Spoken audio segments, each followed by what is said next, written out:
Welcome back, this is Miss Management, and I wanted to share 20 games that I'm looking forward to playing in 2024. There are so many upcoming games to go through, but these are just some of the ones that look interesting to me and have announced a 2024 release date.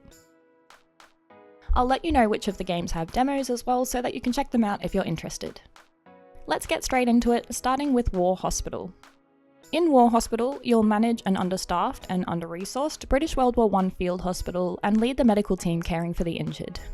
You'll be faced with difficult decisions, as not everyone can be saved, and it's a constant battle to keep up with the incoming patients.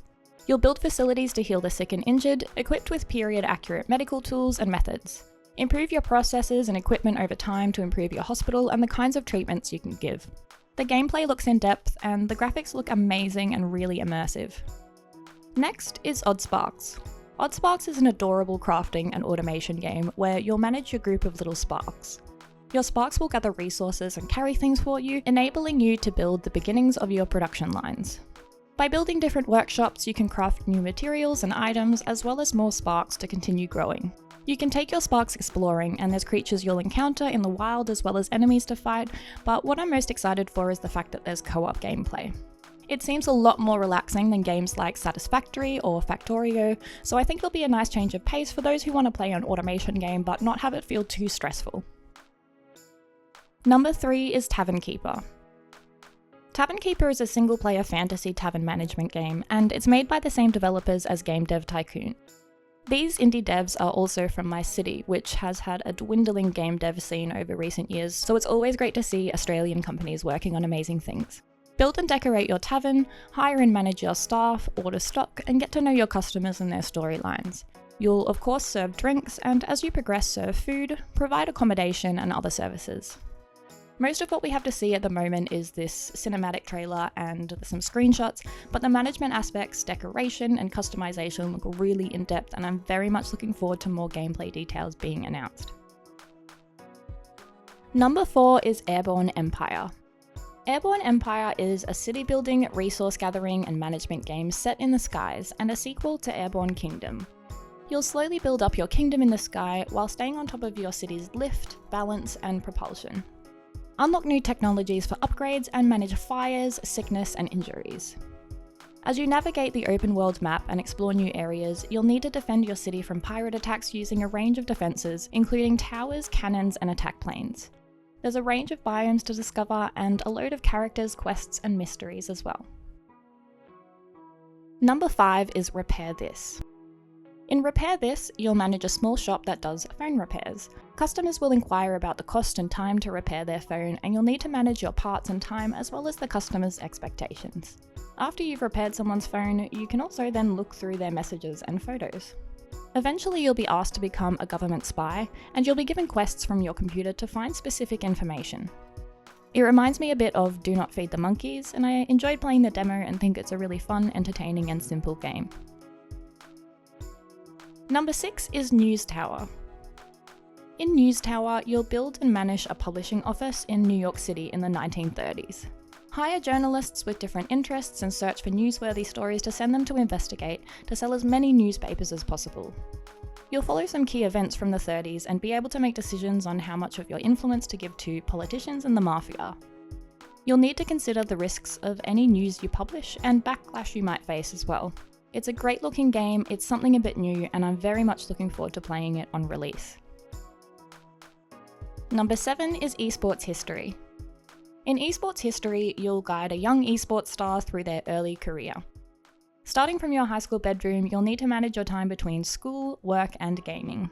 At the gaming cafe, you can use your money to purchase time to practice your gaming skills. In the demo version, you pick between 2 game genres and you'll play little mini games as your character to progress your skills. You'll enter game tournaments to progress, and after finishing high school you'll move to college and have your own apartment, which brings a lot more freedom. I played through the entire demo and it reminded me a bit of YouTuber's life. Number 8 is Celestial Empire. Celestial Empire is a historical city builder set in ancient China. You'll need to take care of your people, develop efficient production chains, and trade with others, ensuring survival through harsh winters and disasters. You'll gain science points to spend on new technologies, and faith points to nurture relationships with different gods for blessings. There's also dark supernatural forces at play, and you'll need to keep your citizens protected from evil. The demo gameplay feels a bit similar to Banished, and I really like the mythological elements and animations of your citizens walking and socialising. Number 9 is Manor Lords. Manor Lords is a medieval strategy game with city building, large-scale combat, and economy management. There's a range of different regions to settle and visit, each with differing resources and development trees. Starting with a small village, you'll manage resource gathering and production lines to meet the needs of your people, slowly expanding your city to manage your residential, commercial, and industrial districts. You'll need to train and manage your army as well to defend your land and invade other territories. It promises to be a really in-depth game and was started as a passion project by a single developer. The gameplay trailer looks great and I'm very keen to play this one on release. Number 10 is The Ranchers. The Ranchers is an open-world ranching simulation game for 1 to 4 players. You'll raise animals, grow crops, craft machines, build and decorate your house, and explore the open world. The 3D graphics are great, and I think this will be a good one for any Stardew Valley fans. There's vehicles to drive around town, a whole range of livestock and crops, as well as boating and diving. You'll form relationships with townspeople, get married, and have children as well. I think it looks quite in-depth and promising, especially if you're looking to play farming and gathering games with friends. Number 11 is Of Life and Land. Of Life and Land, which was previously named Circle of Curzovin, I think I'm saying that right, is a settlement building strategy game. You'll build up your settlement and keep your colonists happy, expand to new regions, and trade with other factions. There's a range of different production lines to set up to get the necessary items and materials to progress.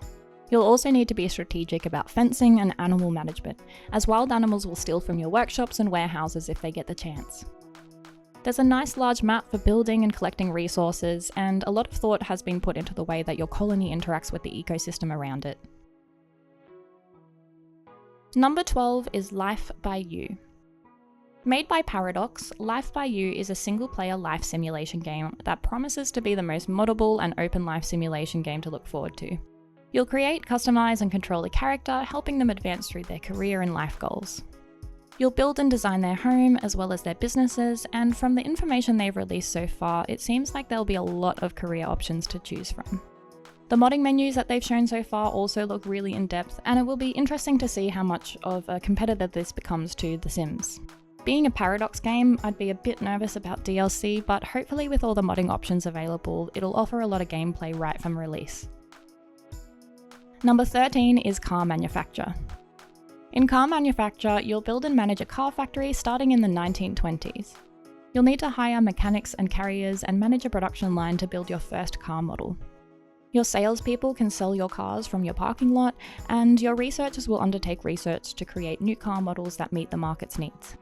As you progress, you'll unlock more employees, longer assembly lines, marketing options, and research development, including robot assembly. The demo was really fun to play and definitely left me wanting more. Number 14 is Fata Deum. I also am hoping that I'm saying that one right. So Fata Deum is a god game that feels similar to Black and White, which is an all-time classic. You play as a new deity on a large map, competing with other gods for the devotion of the map's population. You can bless and inspire, spread love and joy, or you can smite and terrify, raising armies and summoning demons. Have your followers grow their towns and construct monuments, enhancing your power and influence, and work to rise up above the other competing gods. I found the controls a little tricky in the demo, but there's still a little while before release, and the developers are constantly working on improvements. Number 15 is Blockbuster Inc.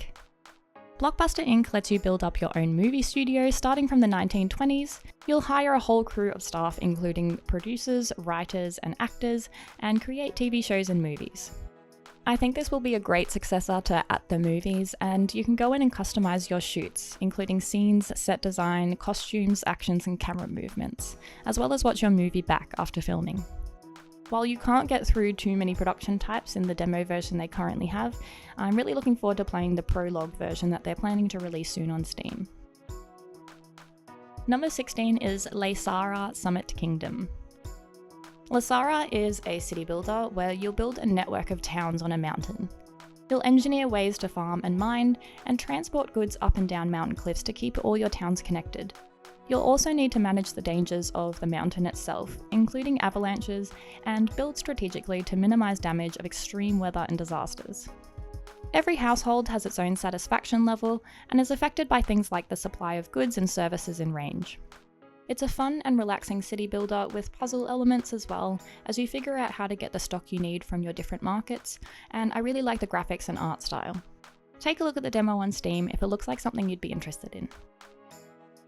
At number 17 we have Dorado, the Golden City Builder. Dorado is a strategy city building game in which you plan, build and develop your settlement to become the Golden City. Collect resources to build up your city, and you'll need to build housing for your different classes of citizens, each of which have different roles to perform. Organise military expeditions to obtain precious resources, build your population more and settle in new lands. There's positive and negative omens that can affect your city and your population, and you'll need to perform religious festivals and sacrifice to keep the gods happy.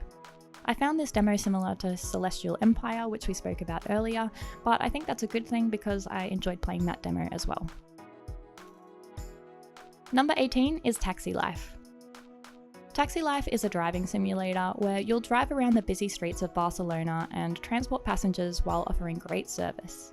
You'll need to follow the road rules, deal with impatient tourists, changing weather, and rush hours. You can adapt your routes to avoid traffic jams and accidents, and you'll progress by completing trips and visiting points of interest. Using experience points, you can unlock new skills to give your passengers the best trip possible to earn more money. It seems like an enjoyable job simulation game and definitely one to check out if you enjoy driving games. Number 19 is Primitive Society Simulator. In Primitive Society Simulator, you'll manage a primitive tribe from humble beginnings, helping them to progress technology and build up a safe and comfortable home. You'll gather resources and help your colonists gain skills to become a more productive society. Your tribe members will fall in love and have children, and their knowledge can be engraved into tablets to pass skills down to new generations. Explore the map to find new resources and interact with other factions. Looking at the menus, it feels like it's gotten a lot of inspiration from RimWorld, which is definitely a good thing in my opinion, and I'm keen to see what state it's in when it's released. And finally, number 20 is Post-APO Builder. Post-APO Builder is a survival colony builder set in post-apocalyptic wastelands. You'll scavenge for parts and raw materials to build up your city, slowly improving factories and amenities. Using scrap, you can build cars, weapons, and more. You'll manage water, farming, hunting, and food to ensure everyone stays healthy, and you'll also need to fight off raiders, wild tribesmen, and deal with natural disasters. The prologue demo is available to play for free on Steam. And that brings us to the end of our list of management and simulation games coming out in 2024. This really is just a small selection though of what we have to look forward to, and there's new announcements every day. If there's any games that you think I should have included in this list or think I should take a look at, please let me know so that I can check them out. Thank you so much for joining me for another video and for all the love and support this year. This is Miss Management signing out for the year, and I will see you in 2024.